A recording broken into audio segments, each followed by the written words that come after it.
கோவில் இல்லை என்றால் தெய்வம் இல்லை, இங்கே நீ இல்லையே கண்ணே நானும் இல்லை. வானம் இல்லை என்றால் மதியும் இல்லை, உந்தன் வார்த்தை இல்லை என்றால் கீதம் இல்லை.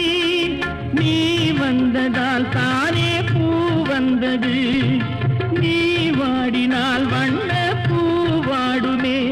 என் ராஜாத்தி கண்ணே கலங்காதிரு, எந்தன் பொன் வண்ணமே அன்பு பூ வண்ணமே.